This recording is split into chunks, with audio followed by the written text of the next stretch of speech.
안녕하세요. 김옥입니다. 제가 오랫동안 공부해 온 것은 시민과 시민사회입니다. 학교에서 시민사회론이란 과목을 가르치기도 하고요. 한국 시민사회의 성찰이란 책을 쓰기도 했습니다. 시민이란 누구일까요? 좀 딱딱한 이야기를 좀 말씀드려 보겠습니다. 시민은 그리스 폴리테스라는 말에 그 기원을 두고 있습니다. 아테네에 사는 자유인이란 의미입니다. 폴리테스에 대응하는 라틴어는 키비스입니다. 로마에 거주하는 자유인이란 의미죠. 서양에서 시민이란 이렇듯 도시에 거주하는 자유인을 의미합니다. 시민들이 이루고 있는 공동체, 라틴어로 말하면 소키에타스 시빌리스, 영어로는 시빌 소사이어티라고 얘기하는데요. 이게 다름 아닌 시민사회입니다. 이러한 시민을 부르는 말 가운데 교양시민이라는 개념이 있습니다.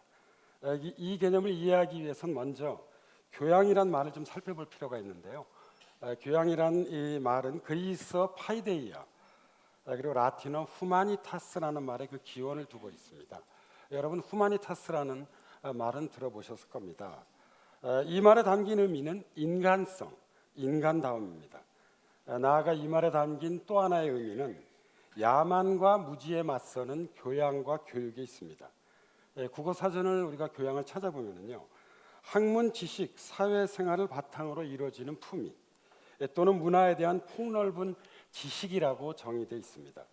이러한 정의는 인간다움과 교육을 중시하는 후마니타스라는 말에 그 기원을 두고 있다고 볼 수 있습니다.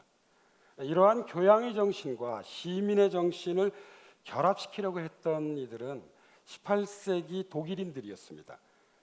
시인, 문필과 교사 등 당시 고등교육을 받은 이들은 속물 시민과 구별하기 위해서 스스로를 세계 시민이라고 불렀습니다. 그 어떤 지배자에게도 봉사하지 않는 것이 세계 시민들이 추구했던 이상입니다. 이들 세계 시민은 시민이란 말에 담긴 자유와 교양이란 말에 담긴 교육을 중시했습니다. 바로 이들이 나중에 교양시민 또는 교양시민 계층이라고 불리게 된 겁니다. 이러한 교양시민 계층이 자본주의와 민주주의를 열어온 게 서양 근대 역사를 이뤘습니다. 제가 교양시민을 이야기의 주제로 삼은 것은 이 교양시민이 우리 사회에서 갖는 의미 때문에 그렇습니다. 교양시민의 대표적인 덕목은 두 가지입니다. 하나는 그 어디에도 구속받지 않는 자율성에 대한 자각이고요. 다른 하나는 자신이 속한 공동체의 책임감에 대한 자각입니다. 자기 자신을 당당하게 드러내는 것, 동시에 자신이 소중한 만큼 타인도 소중하기에 그 타인을 나와 동등한 존재로 배려하는 게 교양시민의 태도입니다. 좋은 사회란 바로 이런 교양시민들이 중심을 이루는 사회를 말합니다. 그런데 최근 우리 사회를 특징 짓는 것은 나홀로 사회입니다. 나홀로 사회라고 하는 것은 혼자 살아가는 사회입니다. 요즘 우리 사회에서 혼밥, 혼술, 혼영 등 나홀로 살아가는 것을 쉽게 관찰할 수 있습니다. 여러분들 혼밥이나 혼영들 더러들 하시죠? 저는 학교에서 보면 그 혼밥이나 혼영을 하는 친구들이 적지 않은 것을 볼 수 있었습니다. 혼자 있는 고독이 여러분 나쁜 것만은 아닙니다. 현대 사회의 너무나 많은 연결들은 우리를 지치게 합니다. 피로는 고독을 그리워하게 하죠. 고독은 외로움을 안겨주지만 동시에 사색과 안식을 선사합니다. 아침 신문에 실린 소식들이 닿지 않는 방이 당신에게 있어야 한다. 제가 좋아하는 신화학자 조지 캠벨의 말입니다. 밖으로부터의 소리가 크면 클수록 내면으로부터의 소리, 안으로부터의 소리는 점점 작아집니다. 아침에 일어나 컴퓨터를 켜놓은 채 종이신문을 읽습니다. 그리고 동시에 스마트폰으로 뉴스를 검색하지만 실존적 공허감은 외려 커집니다. 그러기에 자신이 누구인지, 어떤 사람이 되고 싶은지를 생각할 수 있는 혼자만의 방, 자기만의 방이 필요하다는 캠벨의 충고에 귀를 기울일만 합니다. 이러한 고독의 의미를 성찰한 또 다른 한 사람은 우리나라에도 널리 알려진 사회학자 지그문트 바우만입니다. 오늘날 정보사회 진전이 가져온 결과는 접속의 과잉입니다. 현대인들은 잠자는 시간을 제외하고 각종 소셜 네트워크 서비스를 통해 누군가의 무엇인가에 접속되어 있습니다. 아니 잠든 사이에도 메시지들은 차곡차곡 쌓입니다. 여러분들 어떤 SNS를 사용하시는지요? 페이스북, 인스타그램, 카카오 스토리, 아니면 밴드? 넘치는 소통 속에 우리가 살아가고 있지만 진정한 소통에 이르는 자아 성찰이라는 고독의 시간을 잃어버리고 말았다고 바우만은 진단합니다. 제가 공부하는 사회학에 따르면 인간은 이중적 존재입니다. 한편으로는 고독한 존재이고요, 다른 한편으로는 소통하는 존재입니다. 인간은 누군가와 더불어 이야기를 나누며 살아가는 존재입니다. 동시에 삶이라고 하는 바위를 산 꼭대기 저쪽 끝까지 밀어 올려야 하는 그리스 신화에 나오는 시시포스와 같은 고독한 존재입니다. 사실 내가 어떤 존재를 알게 될 때 비로소 상대방이 어떤 사람인지 제대로 보이게 됩니다. 그리고 이러한 과정 속에서 소통이 풍성해지고 신뢰가 쌓입니다. 이렇듯 고독과 소통은 둘 다 우리 인간에게 매우 소중한 삶의 조건입니다. 제가 주목하는 것은 이러한 바우만의 견해와 반대되는 우리 사회 현실입니다. 바우만은 고독을 잃어버린 게 현대 사회의 문제라고 주장하지만 고독과 관계 단절이 차고 넘치는 게 제가 보기엔 우리 사회의 실상입니다. 이에 관해선 자료 하나를 말씀드리고 싶습니다. 경제협력개발기구가 매년 발표하는 사회 연계 지원에 관한 국제 비교가 있는데요. 지난 2015년 자료에 따른다면 어려울 때 의지할 친구나 친지가 있는지를 보여주는 사회 연계 지원 부분에서 우리나라는 OECD 34개국 중 꼴찌를 기록했습니다. 특히 50대 이상의 점수는 1인 아일랜드보다 무려 30적 가량 낮았습니다. 여러분들은 어떠하신지요? 한번 눈을 감고 좀 한번 질문을 던져볼 수 있습니다. 어려울 때 나를 도와줄 친구와 친지가 얼마나 있으신지요? 이 통계를 보고 사회학 연구자인 제가 느낀 아이러니는 이런 것입니다. 개인주의가 과도하게 발전된 서구 사회에서 사회적 관계망이 외려 긴밀한 반면 공동체주의에 익숙한 우리나라에서 사회적 고립도가 더 높다는 게 그것입니다. 대체 무엇이 이러한 고립무원의 인간관계를 낳은 것일까요? 제가 말씀드리고 싶은 것은 인간은 혼자 살아가기 어려운 누군가와 함께 살아가기를 원하는 존재라는 점입니다.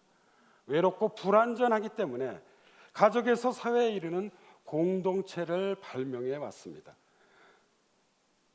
제가 연구가 아니라 체험으로서 이 사실을 깨달은 것은 유학 시절이었어요. 25의 나이로 독일로 유학을 갔습니다. 밤 늦게까지 도서관에서 공부를 하다가 학교 옆에 있는 기숙사로 걸어서 혼자 돌아왔을 때 저는 그때 두 가지 생각을 했습니다. 하나가 너무나 많은 고독은 우리 인간에게 좋지 않다는 점입니다. 다른 하나는 사람은 역시 타인과 함께 있을 때 행복감을 느낄 수 있다는 점입니다. 이 세계에서 살아가고 움직이며 행위하는 복수의 인간들은 자신과 타인에게 말을 건네고 이해할 수 있을 경우에만 의미 있음을 경험할 수 있다. 좀 어려운 말입니다. 제가 가장 존경하는 정치 철학자인 한나 아렌트의 말입니다. 쉽게 말하자면 우리 인간은 자신에게 말을 걸고 타인에게 말을 걸고 자신은 물론 타인과 소통할 때 삶의 의미를 깨닫고 삶의 행복을 느낄 수 있다는 의미입니다. 이쯤에서 우리는 사회가 무엇인지에 대해 질문을 던져볼 필요가 있습니다. 사회란 구성원 모두가 더 나은 삶을 위해 구성원들 사이에 계약을 맺은 공동체입니다. 그런데 우리 사회에선 무기력과 고립감과 두려움 앞에 그 구성원인 개인들이 내던져져 있습니다. 내가 아프듯이 너도 아프구나 라는 것은 공동체로서의 사회라면 가져야 할 당연한 조건입니다.